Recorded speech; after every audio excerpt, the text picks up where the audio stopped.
Good evening, one and all, and welcome to the India Inclusion Research Network webinar series 3.2. And today we have an expert from Hong Kong. Before I call upon Dr. Rohnii Say for her presentation, I just would like to give few instructions to all those members. Please keep yourselves muted unless you are told to do so, and keep also your videos switched off. The presentation will be of 30 to 40 minutes of duration, and members can ask questions and give suggestions during the question and answer session. If some of the members who are not interested in asking questions directly, then they can put their questions in the chat box. So I take this opportunity to welcome Dr. Rohnii Say. A brief about Dr. Rohnii Say. Dr. Rohnii Say is a senior lecturer at Yu Chung College of Early Childhood Education and also is dedicated to providing quality early childhood education for young children, regardless of their needs and backgrounds. She's trained and worked as a speech language pathologist. She believes in empowering children and families with knowledge and skills that enable them to achieve what they aspire and motivate everyone to engage in a supportive community that cares about young children's well-being. Her research has focused on leadership, values, and inclusive education, especially in ways to propel inclusion forward. In her recent projects, Dr. Rohnii Say has expanded into the realm of childcare service for 0 to 3 years of children, as well as for young children in the residential setup. She is also the co-editor of the Residential Infant and Toddler Educare Model Manual that endeavors to craft an optimal environment for the development of the most vulnerable children in Hong Kong. So it's our pleasure to listen to Dr. Rohnii Say, and Dr. Rohnii Say will be presenting on the topic dilemmas and values in leadership for inclusion of students with special educational needs. Over to Dr. Rohnii Say. Thank you very much. So let me begin with sharing my screen with everyone.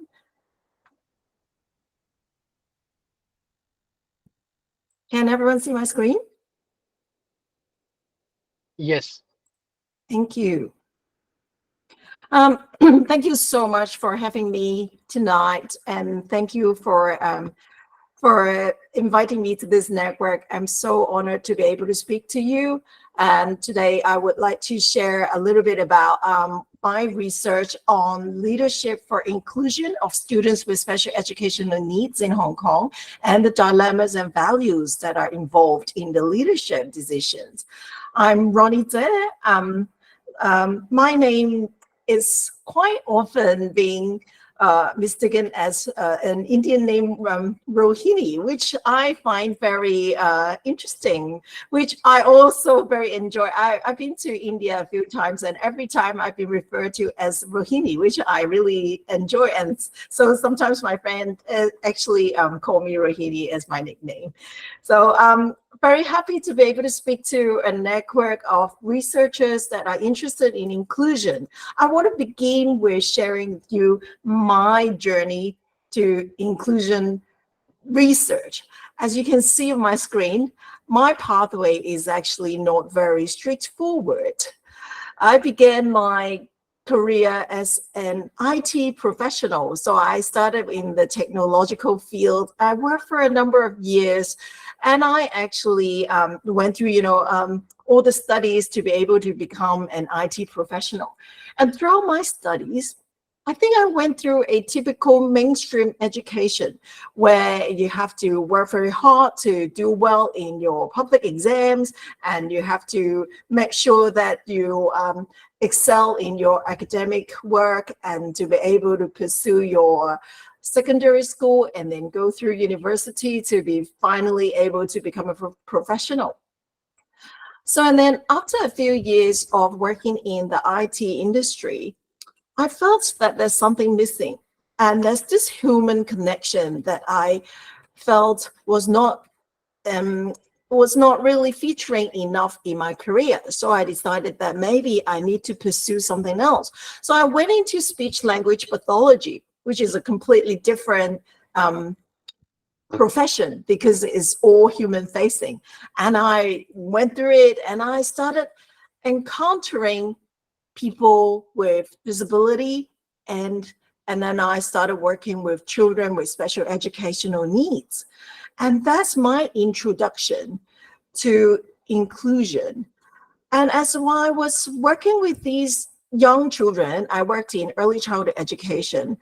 I was wondering, where were these children when I was going through my studies, when I was growing up? I went through the education system, but I did not encounter many people or many students with special educational needs. That made me puzzle about where they went through school and how they actually access learning. And then I realized that actually they face a lot of challenges. And these individuals, the pathway to education is not as smooth, and they have to go through a lot of hurdles to be able to find schools that will accept them and find learning environments that are suitable for them. That makes me wonder about our education system and prompted me to think about inclusion and how to make our education more accessible and more just for this group of individuals. And that's how I kind of embarked on this inclusion research journey. And I'm very happy that I'm joining you now. And then when I started learning more about inclusion in research, I realized that the pathway to inclusion itself is a lot more complex. It's so complicated. It's never something simple. Of course, is not a straightforward path, but then there are so many nuances of factors and things that we need to consider. And this is why I pursued my doctorate study in studying about inclusive education. And today what I'm sharing with you is part of my doctorate study. About my study context, a little bit about Hong Kong's early childhood education. In Hong Kong, like I said to you, I was prompted to embark on this research because of my curiosity and my wish to understand more about how these children with special educational needs access education. And in the early childhood education system in Hong Kong, we only have schools that are privatized. The whole field is actually privatized, meaning all schools are privately run. But then the government is providing a lot of subsidies to help these schools continue to run. But these subsidies are reliant on the number of students that the school can take in. So on the other hand, the school system in Hong Kong is very competitive. I suppose, it's like many other Asian countries, the competitiveness comes from the limited quota for further education. And so each stage of education, we have to work very hard to be able to get ready for the next stage. And that actually means that ECE, early childhood education, becomes a preparatory stage for formal schooling. So there's this tagline in Hong Kong that is very famous and very common across the society called "win at the starting line." So it means that you want your child to start winning and start the game early so they don't fall behind and they actually win at the very beginning of their education competition. That would mean that in early childhood education, we are already promoting and parents already want to pursue a lot of academic studies for their young children. And in that environment, schools become very competitive and selective. But on the other hand, because of the situations in Hong Kong, the low birth rate, and families are getting a lot of stress, and living in Hong Kong is very expensive, the birth rate has been declining over the past 10 years. So we have a diminishing number of student body. And at the same time, a lot of people have moved out of Hong Kong due to various reasons, due to political reasons, social reasons, and also during COVID-19, there have been a prolonged period of school closure. That means that a lot of families, even though the schools are around, but they're not open. So a lot of families decided to take their children out of school, because then they can save money because the schools are not operating. That means number of students were diminishing at the time of my study, especially. So this selective system would mean that how schools will take in students will be decided by the school, because even though the government actually has policies around how schools should be open to everyone, schools actually have the power to decide on who they admit to their school. So under this system, there are a lot of barriers to accessing education for students with special educational needs, even at the very early stage of their education in ECE. So at the same time, students with special educational needs have been stereotyped in a way in society as being academically quite poor. And also, they are being associated with presenting with a lot of challenging behaviors in the mainstream setting and needing a lot of additional resources for them to be able to learn like everyone else.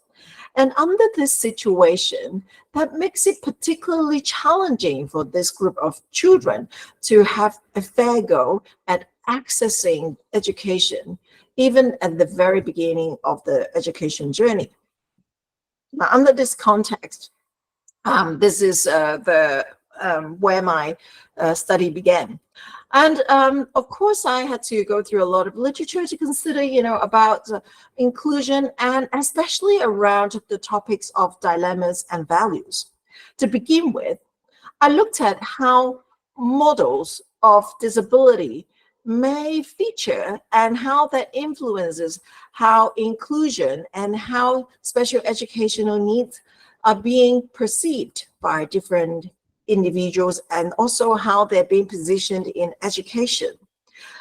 And of course, the medical model, social model, and the biopsychosocial model each have their own influence on how our education systems are being formed, because how we understand disability, how we understand special education needs, a lot of it are based on these models, and that informed our education systems, and to which many educational systems resemble a lot of features of the medical and the social models. And in terms of dilemmas, I looked at the dilemmas of that we face in education through the lens of dilemmas of difference proposed by Martha Mino, who actually explained this as the basic dilemma of difference as to whether to recognize or not to recognize differences, because either way, there are negative implications or risks associated with stigma, devaluation, rejection, or denial of relevant opportunities. So through this dilemma of difference lens, I used Norridge's summary of dilemmas, which are grouped into identification, curriculum, and placement. In identification, either way, whether we identify a child as having a specific learning difficulty will have its consequences, like whether there could be stereotypes associated with identifications. But on the other hand, if a child is not being identified, they may not be able to access resources that can help them to learn, to access education. On the other hand, in terms of curriculum, there have been debates around how to design a curriculum, whether the curriculum should be for all or whether a curriculum should be designed around people with special education needs and specific to those who might have a specific diagnosis. At the same time, there are also debates about placement, which it has been quite heavily debated since decades ago when inclusion and the concept of inclusive education was being introduced. And to date, still we are debating whether or not children with different abilities should be educated under the same roof, or actually maybe in different settings, and even under the same roof, maybe in the mainstream setting, whether they should be grouped in the same classroom, whether they should be educated in special grouping or accessing resource classrooms. And there are so many persisting dilemmas that still exist in our education systems. And I also wanted to understand how values come into play in terms of inclusive education. The notion of inclusion has often been identified as being related to values, and certain values have been highlighted, such as equality, equity, and fairness. These sort of values have been emphasized as being the foundation in inclusive education. However, what are values? What values would actually help us to move forward with inclusion? And by studying values, I looked into how it was being positioned by philosophers such as John Dewey, who introduced a theory of values. He explained and he argues that values are beliefs that move our actions and that provide us with guidance on how we act. So our human behaviors are based on our values, in short. However, one important point he pointed out is that our values do not stay constant. It's not that we constantly hold ourselves, our behaviors against one value and constantly act against that set of values. He argues that our values are dependent on the situations.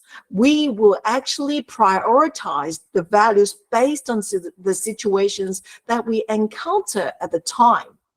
So in that case, what about our leaders, our school leaders? How do they act, and how do they actually make leadership decisions in inclusion? And what are the values that they hold? And what values are they using to make decisions against dilemmas that they face in inclusive education? I theorize that leadership as being values-based, that leaders will make decisions based on their values instead of based on their styles. And that's the foundation and that's of my study. So upon reviewing the literature, I identified a few research gaps, and one of which is that what are Hong Kong ECE school leaders' dilemmas regarding inclusion? We know about the dilemmas in education in general, but what about the dilemmas that are specific to the context of Hong Kong early childhood educations in the privatized sector where parents can have a lot of power over what they desire in terms of education in this private sector. And in terms of another research gap, which is values in inclusive education, what values do school leaders employ to make decisions regarding inclusion? My argument is that by understanding, by exploring these values, and we're looking into the deeper tensions that are under how decisions are made against inclusion, against the dilemmas that we face in the system and by the leaders.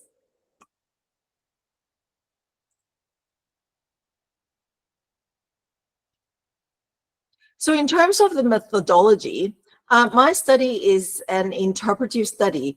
That means I look at how human behaviors can be understood and can, because how they make sense of the world will actually help us understand the phenomenon itself. And this is a qualitative case study by looking at the phenomenon in real life context. I studied in two local schools that involved two principals, 14 teachers, special educational staff, by interviewing them, by making observations in class, and also by doing document analysis. I use interviews as my main method to collect data, but then this data is triangulated through observations and documents.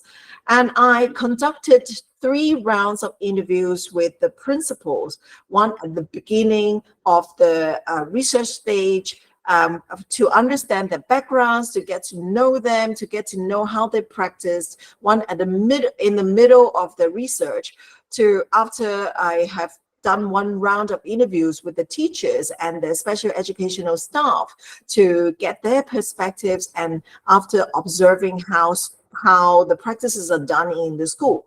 And then one at the very end of the research, in order to clarify a few things, clarify my observations, and also to go deeper into the values and the decisions behind certain things that are being observed throughout the studies.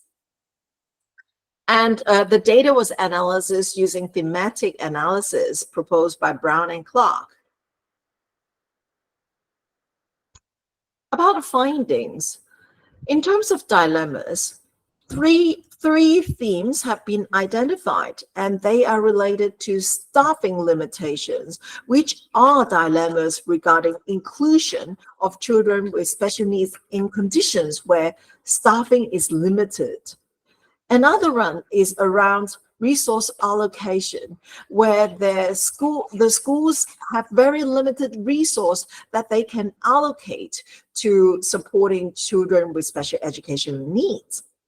Another one around dilemmas comes from a principal whose inclusion of students with special needs was motivated by care. And in terms of staffing limitations, I can give you an example that one principal mentioned that the limitation being the teachers may not have the professional skills to teach the children because they are kindergarten teachers and they are not special needs teachers, according to her. And then with this becomes, when the school faces insufficient staffing, the principal called in a parent to ask the parent to shadow their child in the classroom because the child was showing challenging behaviors. And in terms of resource allocation, a principal mentioned that, of course, in Hong Kong's mainstream education, there may not be sufficient resources for teachers to teach those with special needs. And what she meant was that because they are trained to become mainstream educators, and that caters for the majority. And also, a principal mentioned about fairness. She mentioned that it's not fair that children with special educational needs get more resources.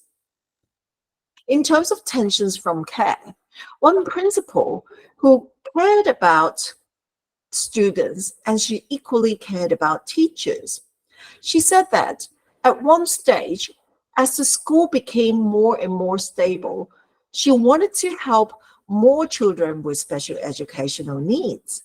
But then the teachers struggled. A teacher said to me, "Principal, I know you are very kind, but we really can't handle so many students with special educational needs." That was one of the dilemmas that this principal faced, because she had to choose between caring for students with special needs and caring for teachers. So in summary, the finding highlights that school leaders' values are crucial to embracing inclusion and to helping them make decisions when they face dilemmas. One key finding is that values guide leadership decisions. When the leaders encounter dilemmas, they go back to their values. They draw on their values to make decisions and take actions. For example, the school leader that mentioned about her fairness, when there was a child who struggled to participate in class and who actually demonstrated challenging behaviors, the teachers called for help. The teachers said, we don't have enough resources, and asked the school principal how they could handle that. The school principal saying that so we have to allocate the same resources for everyone. So she decided that the student's parent can be called into the classroom to support the child, because the parent would know the child the best, and then that can release the teacher and not drain the teacher teaching resources to focus on only one child. Now, even though the principal actually drew on her value to make this decision, that actually created another dilemma in that classroom, because the teachers felt that they were being judged by the parents. They were so uncomfortable because they felt that the parent could be watching them teach and making judgments about their teaching. And on the other hand, they were unsure that other parents would feel that this treatment was unfair, because this parent gets to stay in the classroom where other parents cannot. That created another dilemma for this particular classroom, for this particular school. And the other principal who drew on her values to support teachers, when she saw that there's not enough staffing resources and not enough skills in the teachers to teach students with special needs, she actually used the school's resources to send the teachers to training. And even though that means that she also had to hire substitute teachers to replace these teachers as they were going on training, that actually ended up with teachers coming back to the school saying that we appreciated the principal for investing in us, and now we feel we know more about how we can support these students. And that's how this leader actually made decisions when she faced such a dilemma, by drawing on her value that helping teachers to include students with special needs is important. Another key finding is about dilemmas that the school leaders face that represent policy to practice discrepancies. In Hong Kong, we do have inclusion policies. We do have policies around how we cannot discriminate children with special educational needs and how they should have equal access to education system. However, there are also other means and other measures that would make the enforcement of this policy quite challenging. For example, in the ECE admission, admitting a student is the decision of a school. And the policy states that as long as the school has vacancies, the school will need to continue to admit students regardless of their backgrounds, regardless of whether they have special educational needs. However, on the other hand, that actually means that the schools can refuse students if they can fill up all their places. That is in itself a policy gap. At the same time, even though we have inclusion policy, there are not enough resources that are put in place to support inclusion in mainstream schools. Even though students with special needs can access extra resources, these resources are actually helping them to improve their individual skills. by having children pull out for individual sessions, and they are actually leaving the mainstream class and attending these therapeutic intervention. However, that doesn't help the teachers to teach them in the mainstream classroom. The resources in the mainstream classroom remain the same. And that's why the teachers actually continue to struggle, and they continue to feel that they cannot have sufficient manpower and sufficient skills to teach these students. And that lack of resource and the lack of training can show us how the policies are not fully supporting. And that created a lot of dilemmas in terms of the school leaders and how they make decisions when they face such limitations in resource and training. Those dilemmas also contribute to different things that work against inclusion of students with special needs, one of which is the weak identity in teachers, in how they actually are teachers for all students, including those with special educational needs. A lot of teachers, because of the current lack of training, and they feel that teaching children with special educational needs are beyond their skills and beyond their ability, and that demand specialists and also special training for them to be able to include these students. And this weak identity has contributed to teachers' resistance and also school leaders' dilemmas in placing students in these classrooms because of teachers' struggle.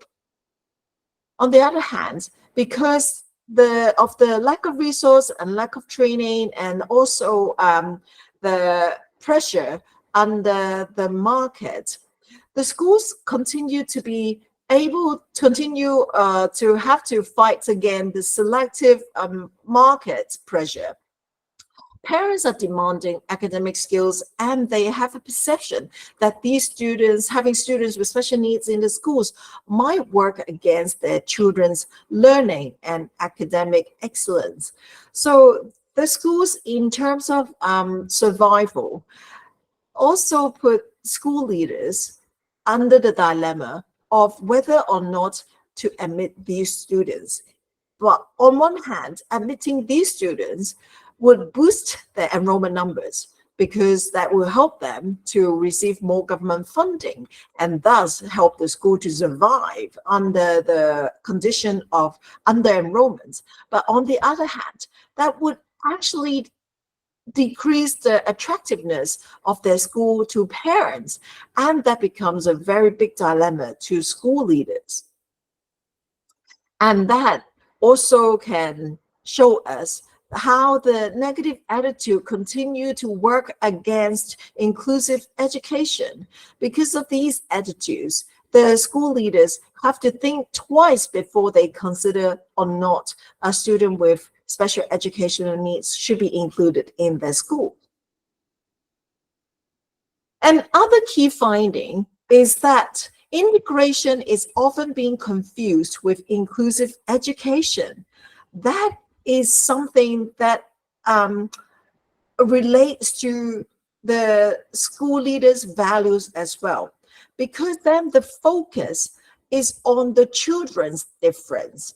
Often it's being referred to as the individual difference being the biggest challenge to their access to mainstream education. And that also is partly related to the system, to the dual track system in Hong Kong.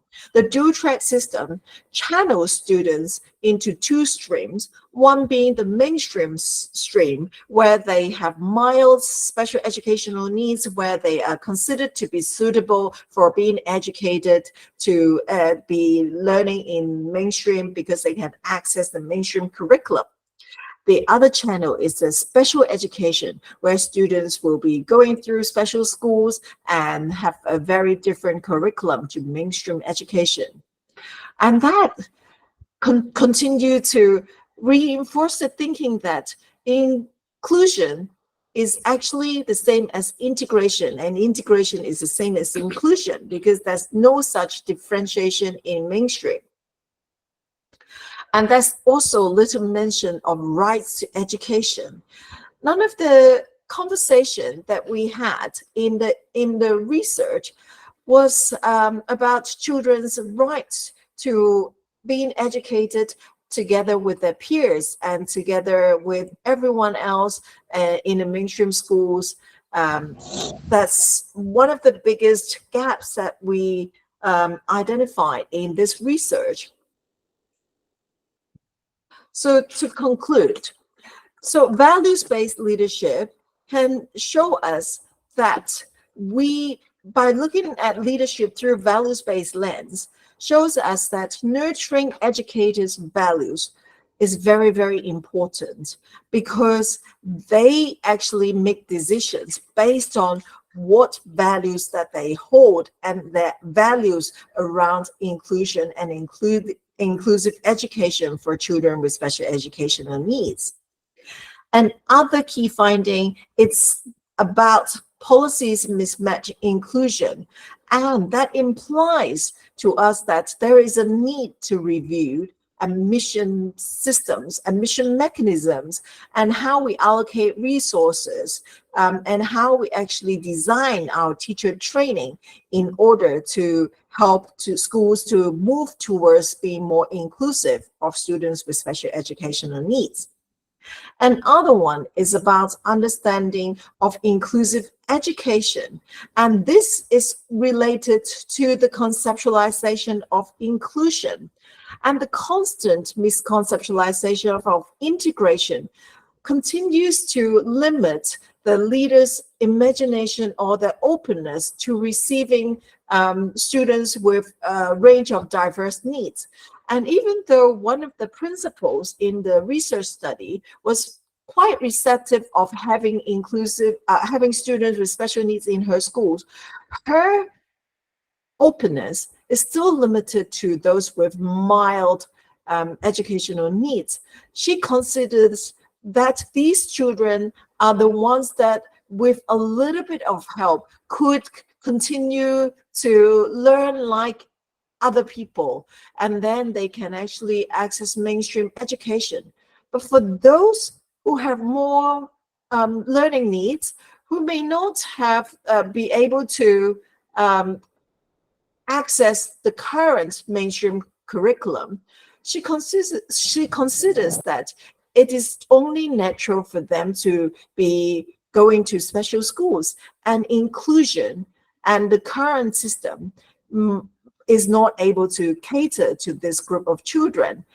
And this sort of thinking will, as long as this thinking persists, this our inclusion is going to be limited. We are going to have a big boundary of who can be accepted into education system unless we change, and we change our beliefs that education is actually for all and not for some children, and only those who are considered suitable can be accessing our mainstream education.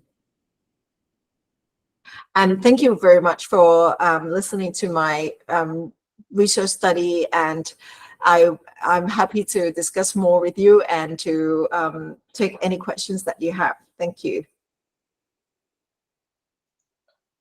Thank you so much, Dr. Say, for a very wonderful presentation. I think the floor is open for questions, and I can see Sujata ma'am, Bhan ma'am. She's yes, ma'am. Please go ahead. No, no, no. I just wanted to first congratulate Madam Rohini for a wonderful presentation. And what I want to share here is that it just seems it's the same concerns world over. You're talking about Hong Kong, and it's resonating in my head with the concerns that I face, that we face here in India as well. So what I really liked about your presentation was that you focused on the values, the value system. So I think this is a very valid point that you have taken in your study, because unless, inclusion is all about heart first. It has to come from the heart first, that yes, Inclusion means including all, not leaving anybody behind. If I strongly believe in that basic principle, that basic value, I will not push for it. Then you spoke about lack of resources, which again is a major problem even in our country. But I feel that if the management believes in it, has that kind of value system, they will definitely find some way out.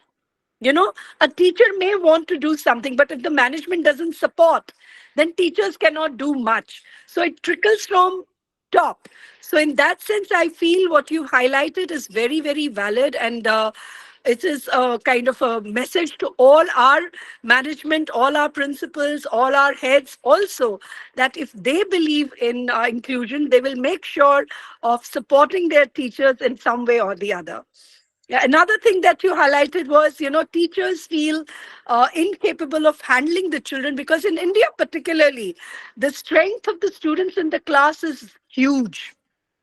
So then the mainstream teachers feel they are overburdened already, and you are further burdening them by managing a child with special needs in their class. And when you have a special educator, maybe in the same school, in the resource room, or a separate school, which is a special school, send these children there.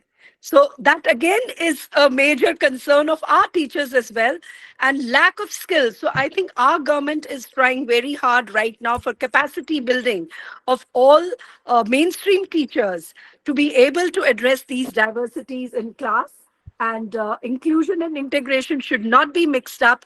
But yes, having said that, there may be still some extra support needs that some children need, So having a resource room and pulling them out for a little part of the day, or maybe before the school or after the school, rest of the time they are in the mainstream class, even that model should not be completely negated, as long as these children are still for a major part of the day with rest of the children in the mainstream class. I think we should still be okay with that. So yeah, these were my few observations. There will be many others who will be wanting to say. I may come back and say something else at the end, but I want to give chance to others to speak. Thank you very much once again for a wonderful presentation. Thank Thank you you. so much. You've made some really, really good points, especially about the resource allocation part. So I actually spoke to one of the principals and about resources, and resources constantly come up as something that limits our ability to include students, regardless of which country that we are in. I don't think you can go to any country and they will say that, oh, we have absolutely great and sufficient resources for including everyone. Everyone will find some shortages somewhere. However, I spoke to this principal and she said, you know what? Yes, we always have limited resources to do everything that we want. But even though the government might give us more resources, if we don't have the heart in the right place, if our values are not on helping to include more students with special needs, then the resources will be spent elsewhere. It will be used to introduce more academic studies and more excursion for different children, and it will not be used in the right place. So you made a very good point about resources is how it's being trickled down, but also how it is being allocated based on values. And that absolutely is something that we should really consider and think about.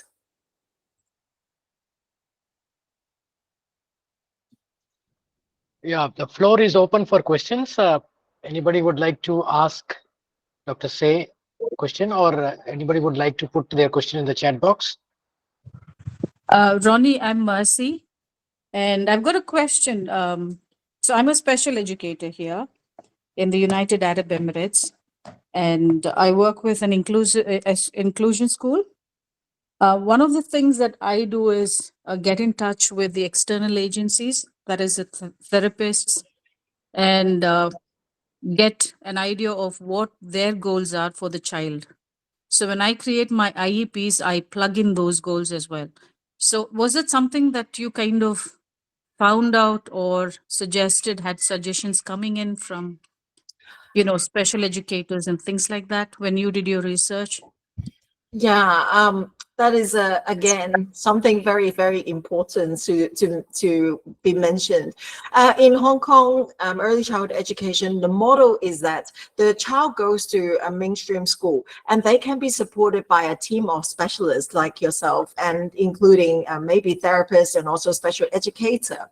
However, this team of people are often from an external agency. So which means that they go in, they work directly with the child individually, they have their IEP. And the struggle that we have right now, and one difficulty that we face in this setup, is that we don't have someone like maybe you as a special educator who bridges the child's learning between their individual learning sessions and what they need in the classroom. And that creates a gap in terms of how the child can function in the mainstream classroom. So I have spoken to many teachers, and they said that they have no idea what are the goals in the child's IEP. They have no idea what they are working on in the individual sessions, because they are totally separate from their curriculum in the mainstream classroom. That creates a divide and also reinforces the teacher's thinking that to help this child is the specialist ability and their professional skills, because when they actually take the child out to do the individual support, they do the magical work. They magically help the child to increase their skills and then to help them get better. So when they are better with their skills, they can come back and function better in the mainstream classroom, which of course is not really the case. And that's why we continue to have a gap. If we have someone like a special educator who can actually see the child in the two settings and see how they actually learn in the individual sessions can be applied in the mainstream classroom, and also see the demands that they have in the mainstream classroom, all the challenges that they face in the mainstream classroom can be supported in the individual session. That will be a more comprehensive model. And this is what we experience and what the teachers and continue to share with us with me in the research.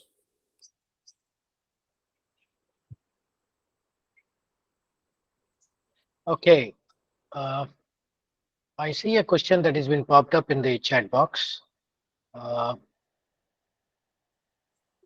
Thank you so much for the informative session. And the inclusion exists where the heart is. Even though management and educators are trying to build inclusive classrooms, how can we better their classroom experiences? He's asking, he or she is asking to how to improve classroom environment and shift the mindsets of students who are peers of these special children. Please share your views on this. Oh, that's a big one. Where to begin? But a very important one. And I currently am working on a project which is doing exactly that. So this project, it works on two main areas. One, the goal of this project is to help the schools to be more ready to accept learner diversity. And also to help teachers to be more open to having the different types of students to learn in their classroom. The one component is to enhance the environment, because we realize that it's not only that the children are not being able to function individually. It's actually the environment not providing them with sufficient diversity to help them to access learning too. These students might need to move around and they can't sit for too long. These students might actually need more visual support, and some children might actually need to have a corner that they can actually calm down when they actually feel a little bit agitated, and they actually might need to have a place where they can feel they can release their emotions. So the environment will need to be considering the diverse needs of these children. So one of the things that we're working on is to equip the schools with different corners and also different resources to consider all these needs, and also to consider how they can arrange the flow of their teaching to allow children the opportunity to have their breaks when they need to access the different types of materials that they need to for them to be able to understand a concept. And on the other hand, we are also working on developing teachers' professional skills. Now, this time we are not looking at specific diagnosis, because I think often teachers are being told, oh, maybe for children with certain diagnosis, you can actually use certain types of specific strategies, such as visual schedules, and you can use teach or whatever. These, of course, are very important information and something useful. However, a lot of the teachers struggle to have them implemented in the classroom. And also, they all continue to struggle to think about how they can make their teaching more relevant for different types of children, and also for them to be able to access learning in different ways. So we are integrating more UDL, Universal Design for Learning, elements in the training, so that teachers will consider a wider range of needs in the day-to-day teaching planning. Especially, I'm not sure about in India, but in Hong Kong, after COVID, our number of students with special educational needs and the types of needs have grown exponentially.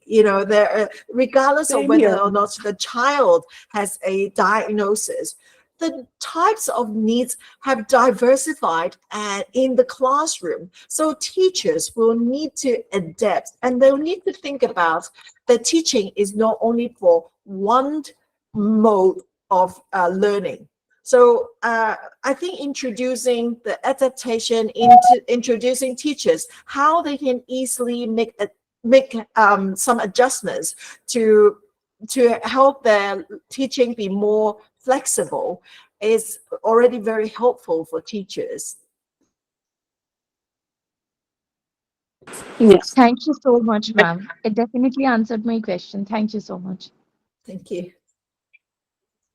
Yes, I can see a few hands that has been raised up. Mr. Golu, Sanjana, and Kajal. Would you like to ask some question?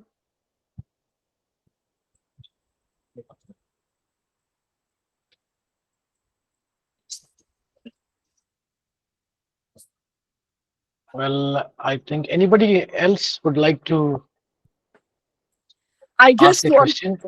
No, I Yes, do ma'am. want to ask a question. I thought we are winding up. So before we wind up, I want to tell Madam Rohini that even in India right now, universal design for learning, that is the buzzword. We are having a lot of training of mainstream teachers on universal design for learning, and this is supposedly working well wherever it's being used. So I think this is a good answer, a good inclusive pedagogy when it is used in the classroom. To a great extent, it can help children coming from diverse backgrounds, diverse abilities, and so on. So yeah, I think your information and your whole session, everything was really, really very appreciable. Thank you. Thank you so much. Thank you. Thank you so much. I also hope that UDL is going to help us Yes. take a step forward towards inclusion. And I would love to, share more about my project, because we are also doing a research on this professional development and also the environmental change. And I would love to share that with you in future and learn more Definitely. about what you're doing in India. Definitely, definitely. Rajesh, can I talk about my conference now? Just a minute. Yes, ma'am. Yes, ma'am. Yeah. I'll just thank madam, and then I'll give it to you. Oh, okay. So, thank you so much, Dr. Say, for a wonderful presentation on the dilemmas and values in leadership for inclusion of students with special educational needs. And thank you for taking out your precious time and sharing your experience about the inclusion which is happening in your country. And on behalf of the mentors Professor Richard Sir and Dr. Jayanti Narayan, and Member Secretary Dr. Himanshu Das, and from all our coordinators, a big thanks to you for your wonderful presentation. Thank you so much, and thank you for having me. We have Professor Sujata Bhan, Madam, our founder member and a senior executive for our India Inclusion Research Network. Madam, I would like to ask you to please share about the Yes. conference that you were Yes. Just a informing all minute. of us. Just for a Yes. minute more. See, I'm heading the Department of Special Education at SNDT Women's University, which is the oldest women university in whole of South Asia. And we are having a conference on the theme International Conference on Education, ICE 3, with the theme Embracing Diversity, the Intersectional Experience. We have many pre-conference workshops. We have more than 14 international speakers, and Professor Richard Rose is our keynote speaker.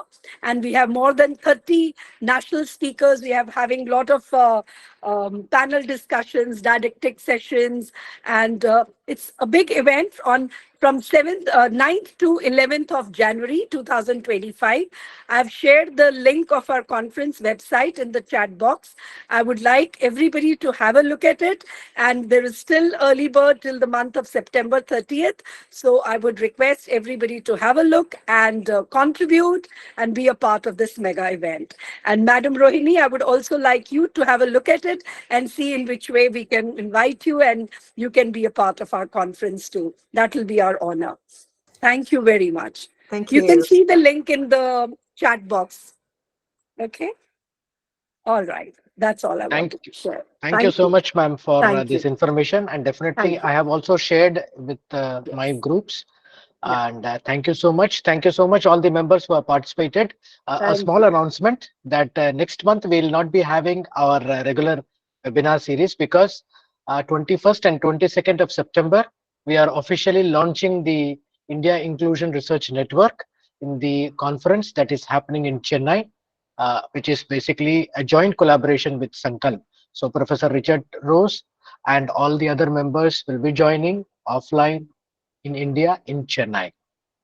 So, and then again, we'll meet in the month of October with another round of webinar series. Till then, thank you. Take good care of yourself. Good night. Goodbye. Thank Thank you. you, Dr. Thank Singh. you. Thank you, Rajesh. Thank you. Well, take care. Bye. Thank you so much. Bye-bye. Thank you, everybody. Bye-bye. Thank you. It was wonderful.